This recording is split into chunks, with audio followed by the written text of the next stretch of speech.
Hello, my name's Mr. Lawrence Dawkins-Hall, and I'm here as a representative of the Royal Society of Biology. I am actually someone who holds a fellowship with the Royal Society of Biology, and I also hold the award of Chartered Biologist, and it's in that regard that I'm here today to complete a series of vignettes pertaining to different instructional aspects of how to actually go about obtaining your Chartered Biology Award, CBiol in Postnominals, and why would you do that?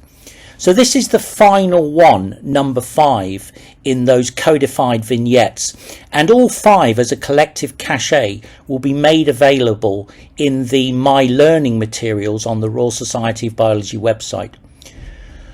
So in the preceding vignettes, we talked about eligibility to apply. That was number 1, and the mechanics of actually applying via My RSB. In number 2, we talked about the benefits of being a chartered biologist as well as an MRSB over being a full member or MRSB per se. In the third one, we took a deep dive into what is essentially the mainstay of your application, and that is a series of working scenarios transposing to competencies, as they're called, reflecting and exemplifying different aspects of your working practice at level 7. Okay, so that was number 3. Number 4 was having submitted your CBiol application via My RSB.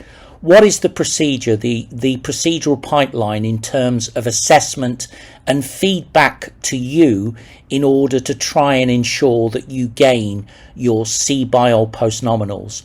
So here we are at number 5, and number 5 is having obtained your Chartered Biologist Postnominals. Okay, how do you go about retaining them? In other words, how do you actually keep your name on the Royal Society of Biology Chartered Biologist register? Okay, and that involves in essence year on year, annually submitting a so-called CPD report, and we'll unpack that a little more in a minute. But I think maybe the place to start, the most logical place to start, is to talk about the different categories of CPD. CPD, continuous professional development, is anything that facilitates or has an impact on your working proficiency now or in the future, or indeed your impact on others. Okay, and it's essentially, the consensus seems to be that it's codified or split into 5 principal categories. Okay, the first is work-based learning. So having, as you're in the workplace, experiential learning, on-the-job learning, in-service training, and maybe secondments in order to learn particular and specialist techniques outside. Formal education learning is a second category of CPD. Writing articles, writing training courses, okay? Gaining vocational qualification in terms of particular things pertaining to your practice. And then, as a result of being a member of the Royal Society of Biology, or indeed any other biosciences forum that you may be part of, CPD is also synonymous with how you engage, let's say with the Royal Society of Biology or outside societies, such as presenting your work at a conference, participating in professional committees. And the Royal Society of Biology and being a member of the Royal Society of Biology and thence a chartered biologist, this is something that you can take full advantage of and actually constitutes quite impactful CPD. Self-directed learning is reading up on journals, review books, reflecting on practice, etc., in order to ensure that you can improve your practice now or in the future in your workplace. Okay. And finally, other strategic work, community work, transferable skills. So this may be things that you do outside in terms of networking and organisation that actually impact on how you perform in your workplace. And generally, CPD, and in particular submission of a CPD report in order to retain your CBiol postnominals is made based on a mixture of 3 or more of the above activities, and in general 1 hour of each activity is consonant with 1 to 2 points. And as a CPD return via the My RSB portal, the Royal Society of Biology, to retain your CBiol postnominals, expects you to submit a minimum of 50 hours of returns for a CPD certificate. Okay, and it's also pertinent to say that CPD must demonstrate impact within your professional environment. So it's not enough to make a standalone statement like I did this or I went on this course. You've got to talk about what motivated you to do that and what were your expectations in terms of how it would improve your performance. And then by extension, ipso facto, has it improved your performance in the way that you'd hoped? So as a Royal Society of Biologists member, okay, as an MRSB, there are various opportunities afforded to you, and many of these you have probably done as a member. And I would say get involved. And so, for example, there are newsletters, member magazines, a cache of information. There are training courses and CPD tools. You can, as a member of the Royal Society of Biology, and particularly a chartered biologist, contribute through RSB committees to RSB policy. You can volunteer at outreach and engagement events. And then there's the opportunity to apply for online grants. And essentially, as I've already sort of pointed out, a membership of the Royal Society of Biology gives you inroads into these different opportunities within the RSB, amongst other organisations.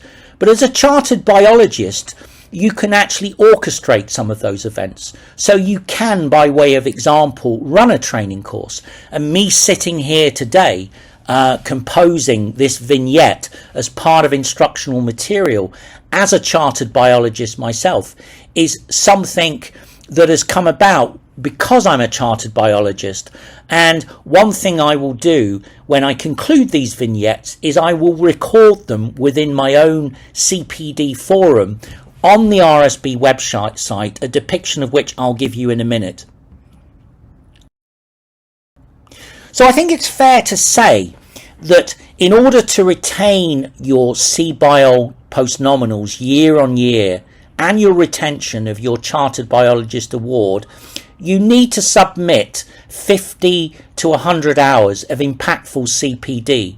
And that CPD can be what you've done in the workplace, how you've networked through the Royal Society of Biology, and obviously as a chartered biologist, because you can because that augments your opportunities to become involved, that actually facilitates your CPD.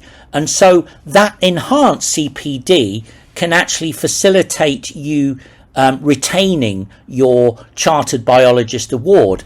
And so when I, for example, submit my annual CPD returns, as a result of being a chartered biologist, I've become involved in a lot of Royal Society of Biology and other forum activities, such as this one today.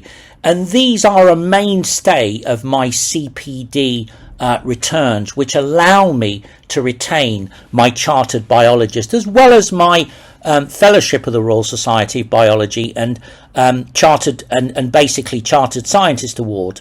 So I think it's fair to say that there is a positive feedback between those three things. There is synergy between member activities, obtaining your Chartered Biologist Award, which facilitates those activities, and CPT returns to retain your CBiol postnominals. So if you want to submit your CPD returns, I would do this in real time, and you do it via the My RSB portal. And as someone who is a member of the Royal Society of Biology already, and has been awarded at this juncture your CBiol Postnominals, you will have your own personal portfolio, your own My RSB site on the Royal Society of Biology website. So in order to submit CPD, so for example, after I complete these series of vignettes, you would log in to your own My RSB portal. You would go to membership and select CPD. You then put in a new entry, and those entries are delineated according to the 5 principal categories that I've described. You put in the number of hours that you've devoted to those activities, and you talk about how you went about orchestrating that activity, as well as potential impact, my review, and any URL to reference material. So this is essentially what you do in terms of describing your entries. And what will happen is, over the course of the year, you will actually obtain, if you like, a log of these entries with the associated points based on impact score and hours. And providing you break that threshold of 50 hours of your CPD, your requisite CPD, you will basically be awarded, or your renewal of your membership of the Royal Society of Biology, and by extension your Chartered Biologist Award. Okay. So just to conclude this vignette, and therefore this sort of series of codified webinars on aspects of obtaining the Chartered Biologist Award, what you have here, which is why you should gain a copy of this presentation, is a series of guides associated with CPD on the RSB website. So one, the CBiol guidance, is about all aspects of chartered biologist, sort of why you do it, how you do it, really synonymous with what we've covered in these 5 vignettes. CPD guidance talks about the different categories of CPD, how you go about submission. RSB training courses, as it's said, is the opportunities that are available to you which constitute impactful CPD. And other RSB professional registers are also there as well. So this is useful information in terms of you going about your CPD and submitting it online, with the primary objective of retaining your membership, either full membership MRSB or a fellowship of the Royal Society of Biology. And if you complete that CPD, by extension, you will retain your CBiol Postnominals. Thank you.